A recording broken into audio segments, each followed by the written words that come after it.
Assalamualaikum warahmatullahi wabarakatuh. Halo teman-teman semua, apa kabar? Semoga selalu dalam lindungan Allah Subhanahu wa Ta'ala. Pernah nggak sih kalian merasa hidup ini kok gini-gini aja ya? Rasanya stuck, nggak ada kemajuan, dan setiap hari terasa seperti pengulangan hari kemarin. Kita pengen banget ada hal baru yang seru datang, pengen ada perubahan positif, tapi rasanya kok susah banget. Kalau kalian pernah merasakan itu, mungkin video ini adalah jawaban yang sedang kalian cari. Coba kita bayangkan sebuah gelas. Kalau gelas itu sudah penuh dengan air, bisa nggak kita isi dengan jus jeruk yang segar? Tentu nggak bisa kan? Pasti tumpah. Kalau kita mau menikmati jus jeruknya, kita harus mengosongkan dulu air yang ada di dalam gelas itu. Nah, analogi ini sama persis dengan hidup kita. Teman-teman, kita seringkali berharap datangnya hal-hal baru, rezeki baru, kesempatan baru, atau bahkan kebahagiaan baru, tapi kita lupa untuk mengosongkan gelas dalam diri kita. Kita masih terus memegang erat hal-hal lama yang sebenarnya sudah tidak lagi relevan dan hanya menjadi beban. Dalam Al-Quran, Allah berfirman dalam surat Ar-Ra'd di ayat 11, sesungguhnya Allah tidak akan mengubah keadaan suatu kaum sebelum mereka mengubah keadaan diri mereka sendiri. Ayat ini luar biasa dalam Teman. Ini adalah sebuah penegasan bahwa kunci perubahan itu ada di tangan kita sendiri. Allah sudah memberikan kita kekuatan dan kehendak untuk memulai. Jadi, kalau kita ingin kebaruan, kita harus berani melepaskan yang lama. Mari kita bahas dari hal yang paling kelihatan dulu, yaitu ruang fisik kita. Coba deh, sekarang lihat sekeliling kamar atau rumah kalian. Ada berapa banyak barang yang sudah bertahan-tahan, gak pernah dipakai? Pakaian yang sudah kekecilan atau sudah ketinggalan zaman, tumpukan majalah lama, atau pernak-pernik yang kita simpan hanya karena sayang mau dibuang. Tanpa kita sadari, barang-barang ini bukan cuma menuhin ruangan, tapi juga menyedot energi kita. Ruangan yang berantakan dan penuh sesak bisa membuat pikiran kita jadi ikut sumpek dan sulit untuk fokus. Proses decluttering atau bersih-bersih ini bukan sekadar membuang barang. Loh, ini adalah sebuah latihan spiritual untuk melepaskan keterikatan kita pada dunia. Saat kita memilah barang, kita belajar untuk membedakan mana yang benar-benar kita butuhkan dan mana yang hanya sekadar keinginan, mana yang memberikan manfaat, dan mana yang hanya menjadi beban. Coba deh, niatkan proses bersih-bersih ini sebagai bentuk ibadah, sebagai cara kita untuk menciptakan lingkungan yang lebih baik, agar kita bisa lebih khusyuk dalam beribadah dan lebih produktif dalam berkarya. Saat kita menyumbangkan pakaian yang masih layak pakai kepada yang membutuhkan, itu menjadi sedekah. Saat kita membereskan rumah, kita sedang meneladani sunnah Rasulullah SAW yang mencintai kebersihan. Kebersihan itu kan sebagian dari iman.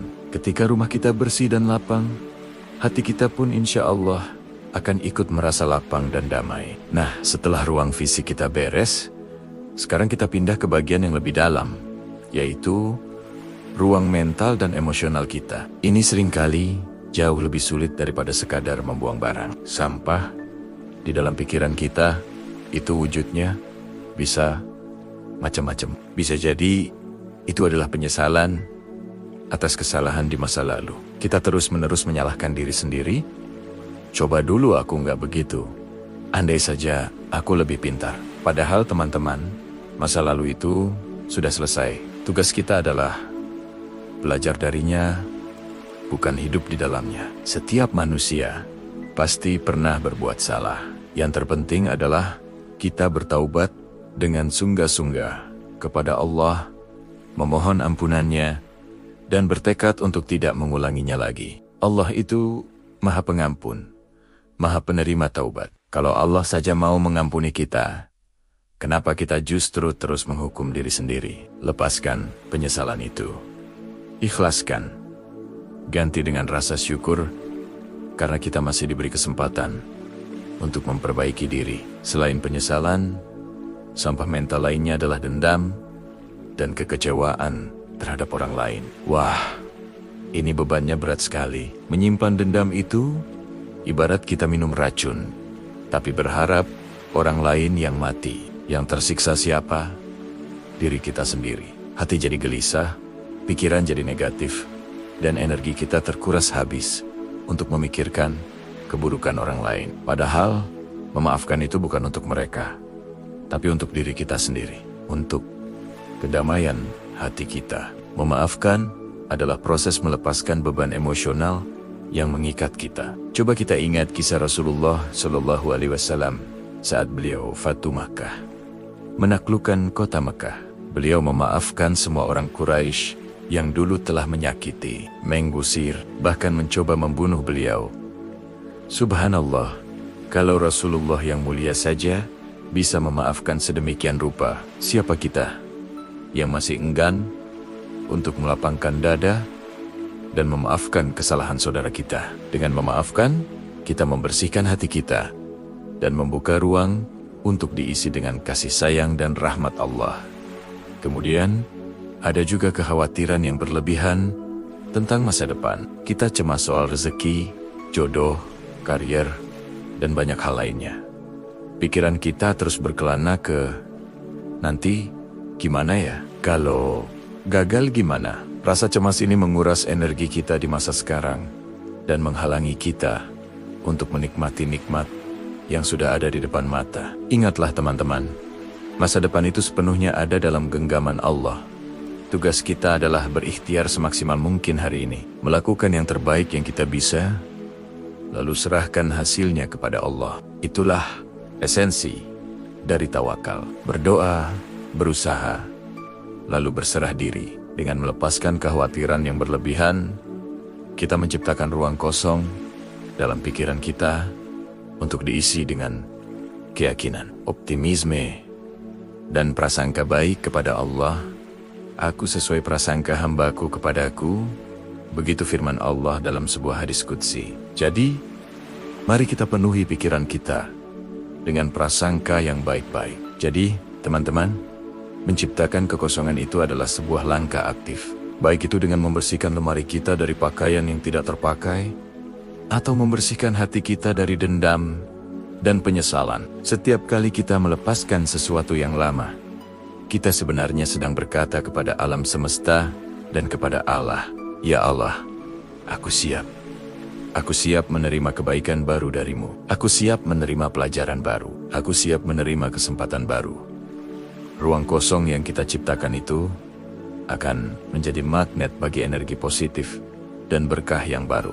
Bayangkan, dengan pikiran yang lebih jernih, kita bisa mendapatkan ide-ide kreatif. Dengan hati yang lebih lapang, hubungan kita dengan keluarga dan teman menjadi lebih harmonis. Dengan fisik yang lebih ringan, kita jadi lebih semangat untuk beribadah dan mengejar impian. Proses ini mungkin tidak mudah dan butuh waktu.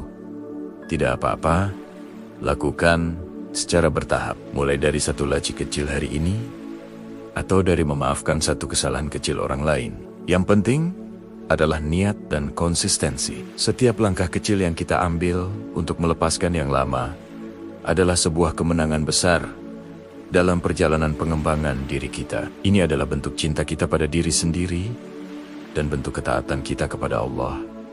Karena dengan membersihkan diri, kita sedang mempersiapkan diri menjadi wadah yang pantas untuk menerima rahmat dan karunia yang tak terbatas. Yuk, kita mulai hari ini.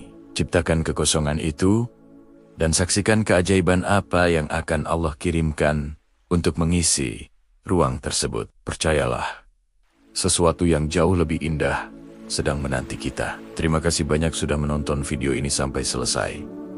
Semoga ada manfaat yang bisa kita ambil bersama. Jangan lupa untuk share video ini ke teman atau keluarga kalian ya. Siapa tahu mereka juga membutuhkan pengingat ini. Like jika kalian suka dan subscribe channel ini agar kita bisa terus belajar bersama. Sampai jumpa di video selanjutnya. Wassalamualaikum warahmatullahi wabarakatuh.